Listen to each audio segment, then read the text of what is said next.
So how much do digital currencies allow Russia to evade international accountability, and what can be done about it?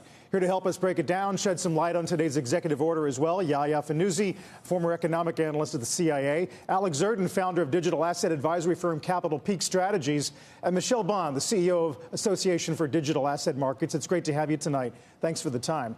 Yahya, I wonder, can you give us your best read right now about just how easy this would be or is for Russia to evade sanctions? Because Senator Warren's clearly worried, but a lot of what we've heard is that it's simply not workable at that scale. I think that's right. I mean, you just said, would it take the sting out of Russian sanctions? And I think the short answer is no. You know, the crypto market is not sizable enough to offset whatever Russia is going to lose or is losing via sanctions. So really, the key is not really large-scale sanctions evasion through crypto, but the potential for actors that are trying to move money, sanctioned Russian actors and entities, to possibly, move small amounts of money. And I think that's what Treasury is looking at. I think that's what the U.S. is reminding exchanges to keep there, to look out for small-scale suspicious activity that could be linked to Russian entities. Michelle, so is it worth it to put a policy move on that and try to clamp it down, even though it may not be the worst-case scenario?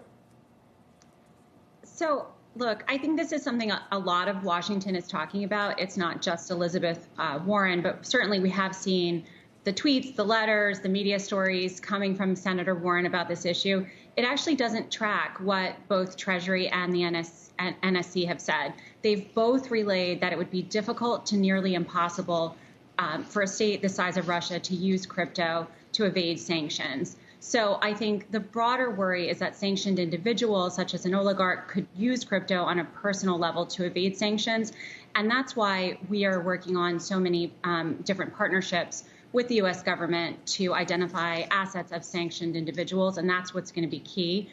There are so many ways that crypto can monitor illicit activity through Know Your Customer, geolocation monitoring, transaction monitoring, on-chain analytics, which obviously you can't do with cash, and different fiat controls. So I think it would be very, very difficult to evade sanctions utilizing crypto, given the advantages of the blockchain.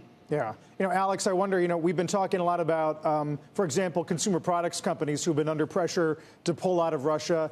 Some of them say, look, we need to sell baby formula and essentials to customers in Russia because the regular people, they might be opposed to the war.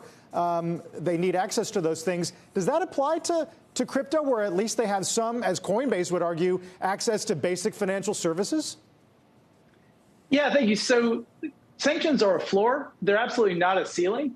And I think it's been resounding how U.S.-based companies have been responding to sanctions against Russia, but then also going above and beyond to withdraw business activities in the country. To the question, the administration is really trying to strike a fine balance between taking aggressive economic measures against the Russian regime, against the Russian military and military-industrial complex, while not hurting everyday Russian civilians. And this is a really tough balance. For instance, when you take sanctions against Sberbank, one of the largest banks in Russia with a number of retail deposits. And so this is the policy tension that is currently unfolding right now. But I think there is going to be a lot of harm wrought upon the Russian civilians as a result of the decisions by Vladimir Putin. Yeah, one thing that is getting a lot of attention, particularly today, was this idea of a strategic convergence between Russia and China on things like commodity trade and flows of that nature. I wonder, how does that apply to crypto, if at all? If they're denied access from things that might be U.S.-based, can they make up for it in other parts of the world?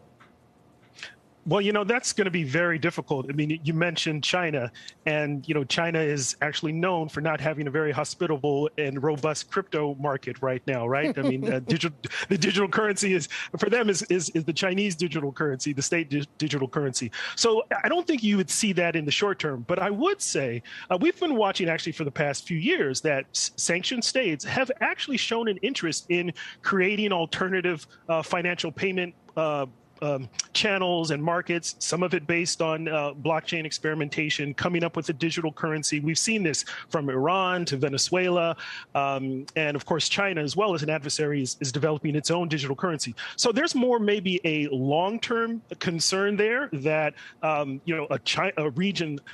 jurisdiction like China could try to collaborate. But in the short term, I mean, the stakes are really just too high. I think there's global, it's almost unanimous, right? Globally, the pressure that's being put on most states to not cooperate with an alternative for Russia. So I think that would be very difficult in the short term.